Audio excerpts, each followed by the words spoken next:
بسم اللہ الرحمن الرحیم۔ السلام علیکم ناظرین، سعودی عرب دنیا کی وہ واحد مملکت ہے جس کا نام کسی خاندان کے نام پر رکھا گیا۔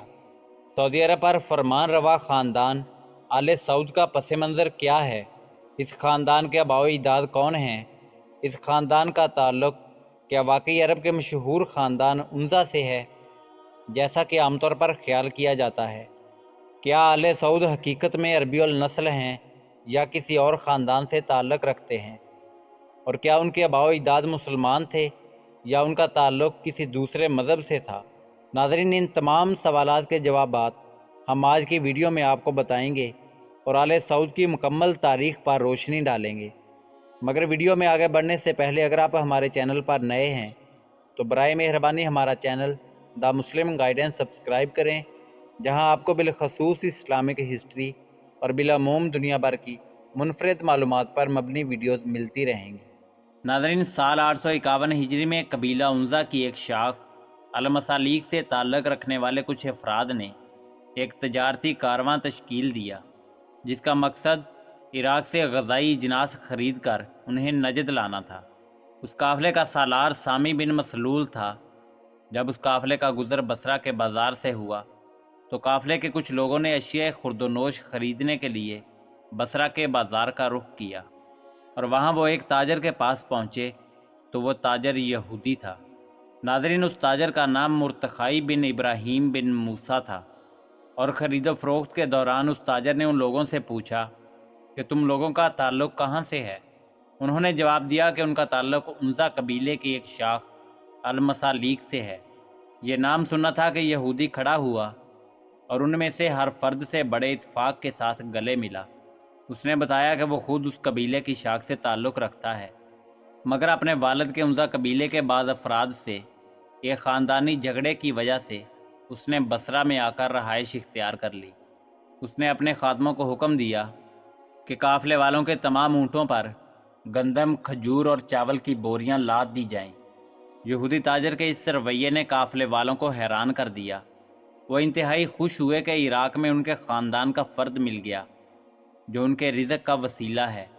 انہوں نے اس کی ہر بات پر منوان یقین کر لیا۔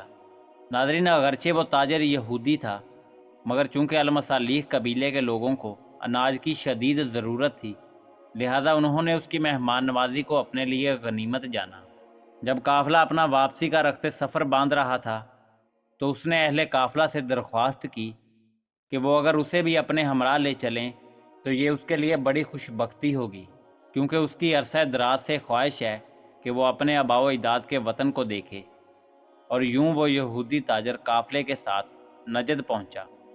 ناظرین، نجد پہنچ کر اس نے لوگوں سے رو رسم بڑھانا شروع کر دیے اور کئی افراد کو اپنی چرب زبانی کی بنا پر اپنے حلقہ اثر میں لانے میں کامیاب ہو گیا، مگر غیر متوقع طور پر اسے وہاں القسیم سے تعلق رکھنے والے ایک مذہبی رہنما شیخ صالح سلمان عبداللہ کی مخالفت کا سامنا کرنا پڑا۔ اس مذہبی عالم کی تبلیغ کا دائرہ نجد، یمن اور حجاز تک پھیلا ہوا تھا۔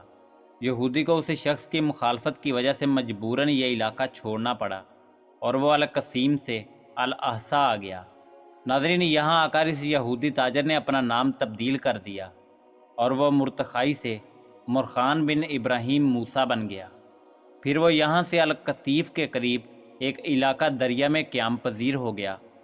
یہاں اس نے مقامی باشندوں میں اپنا اثر و رسوخ بڑھانے کے لیے ایک من گڑت کہانی کا سہارا لیا۔ کہانی یہ تھی کہ رسول اللہ صلی اللہ علیہ وآلہ وسلم کے زمانے میں مسلمانوں اور کفار کے مابین لڑی جانے والی جنگ احد میں ایک کافر کے ہاتھ رسول پاک صلی اللہ علیہ وآلہ وسلم کی ڈھال لگ گئی۔ اس کافر نے یہ ڈھال بنو کنیکا کے ہاتھ فروخت کر دی۔ بنو کنیکا نے اسے ایک بے شبہ خزانہ سمجھتے ہوئے اپنے پاس محفوظ رکھا، اور وہ ڈھال میرے پاس ہے۔ یہودی تاجر نے اس علاقے کے بدوؤں کے درمیان اس طرح کی کہانیاں پھیلانا شروع کر دی۔ من گڑت کہانیوں کے ذریعے وہ یہ ثابت کرنا چاہتا تھا کہ عربوں میں یہودی قبائل کا کتنا اثر ہے اور وہ کس قدر لائق احترام ہیں۔ اس نے اس طریقے سے عرب دیہاتیوں، خانہ بدوشوں، بدو قبائل اور سادہ لو افراد میں اپنا ایک مقام و مرتبہ بنا لیا۔ آخر اس نے ارادہ کر لیا کہ وہ مستقل طور پر القطیف کے قریب دریا قصبے میں قیام کرے گا اور اسے اپنی سرگرمیوں کا مرکز بنائے گا۔ ناظرین، اس کا خیال تھا کہ یہ علاقہ عرب میں بڑی یہودی سلطنت کے قیام کے لیے راہ ہموار کرے گا۔ اپنے ان مقاصد کی تکمیل کے لیے اس نے عرب کے صحرائی بدوؤں سے روابط شروع کر دیے۔ اس نے اپنے آپ کو ان لوگوں کا ملک یعنی بادشاہ کہلوانا شروع کر دیا۔ ناظرین، اس موقع پر دو قبائل، قبیلہ اجمان اور قبیلہ بنو خالد، اس یہودی کی اصلیت کو جان گئے اور فیصلہ کیا کہ اس فتنے کو یہیں ختم کر دیا جائے۔ دونوں قبائل نے باہم مل کر اس کے مرکز دریا پر حملہ کر دیا اور اس قصبے کی اینٹ سے اینٹ بجا کر رکھ دی، جبکہ مرتخائی جان بچا کر بھاگ گیا۔ ناظرین، العارض کے نزدیک المالی بید غصیبہ کے نام سے ایک فارم میں اس نے پناہ لی۔ یہی العارض آج ریاض کے نام سے جانا جاتا ہے، جو سعودی عرب کا دارالخلافہ ہے۔ مرتخائی نے اس فارم کے مالک، جو بہت بڑا ذمہ دار تھا، اسے درخواست کی کہ وہ اسے پناہ دے۔ فارم کا مالک اتنا مہمان نواز تھا کہ اس نے مرتخائی کی درخواست کو قبول کیا اور اسے اپنے پاس پناہ دے دی۔ مگر مرتخائی کو اپنے میزبان کے پاس ٹھہرے ہوئے 1 ماہ ہی گزرا تھا کہ اس نے اپنے محسن اور اس کے اہل خانہ کو قتل کر دیا اور بہانہ یہ کیا کہ ان کو ڈاکوؤں نے قتل کیا ہے۔ اس کے ساتھ ہی اس نے یہ دعویٰ بھی کر دیا کہ اس افسوسناک واقعہ سے قبل اس نے اس ذمہ دار سے اس کی تمام جائیداد خرید لی تھی، لہٰذا اب اس کا حق بنتا ہے کہ وہ یہاں ایک بڑے ذمہ دار کی حیثیت سے رہے۔ ناظرین، مرتخائی نے اس جگہ پر قبضہ جما لینے کے بعد اس جگہ کا نام تبدیل کر کے اپنے پرانے کھوئے ہوئے علاقے کے نام پر آل دریا رکھا اور اس غضب شدہ زمین پر فوراً ہی ایک بڑا مہمان خانہ تعمیر کروایا، جس کا نام اس نے مضافہ رکھا۔ یہاں رہتے ہوئے اس نے آہستہ آہستہ اپنے مریدین کا ایک حلقہ بنا لیا، جنہوں نے لوگوں کے درمیان یہ غلط طور پر مشہور کرنا شروع کر دیا کہ مرتخائی ایک مشہور عرب شیخ ہے۔ کچھ عرصے بعد اس نے اپنے اصل دشمن شیخ صالح سلمان عبداللہ التمیمی کو ایک منصوبے کے تحت قصبہ آل زلافی کی مسجد میں قتل کروا دیا۔ اس اقدام کے بعد وہ ہر طرف سے مطمئن ہو گیا اور دریا کو اپنا مستقل ٹھکانہ بنا لیا۔ دریا میں اس نے کئی شادیاں کی، جن کے نتیجے میں وہ درجنوں بچوں کا باپ بنا۔ اس نے اپنے تمام بیٹے بیٹیوں کے نام خالص عرب ناموں پر رکھے۔ یہودی مرتخائی کی یہ اولاد ایک بڑے عرب خاندان کی شکل اختیار کر گئی۔ اس خاندان کے لوگوں نے مرتخائی کے نقش قدم پر چلتے ہوئے غیر قانونی طریقوں سے لوگوں کی زمینیں ہتھیانا شروع کر دیں اور ان کے فارموں پر قبضہ کرنا شروع کر دیا۔ اب یہ اس قدر طاقتور ہو گئے کہ جو کوئی بھی ان کی شر انگیزیوں کے خلاف آواز اٹھاتا اسے قتل کروا دیتے۔ یہ اپنے مخالف کو زیر کرنے کے لیے ہر حربہ استعمال کرتے رہے۔ اپنے اثر و رسوخ کو مزید بڑھانے کے لیے انہوں نے رابعہ عنزہ اور المسالیق جیسے مشہور عرب قبائل کو اپنی بیٹیاں دیں۔ ناظرین، مرتخائی کے لاتعداد بیٹوں میں سے ایک بیٹے کا نام المقارن تھا۔ المقارن کے ہاں پہلا بیٹا پیدا ہوا جس کا نام محمد رکھا گیا۔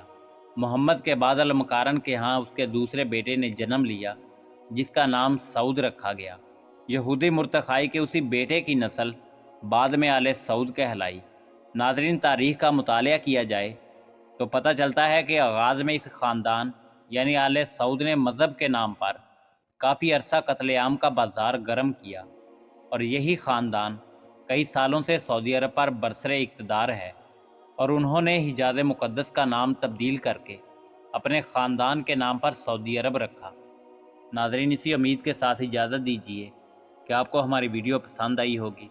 ملتے ہیں بہت جلد ایک نئی تاریخی تحقیقی اور معلوماتی ویڈیو کے ساتھ۔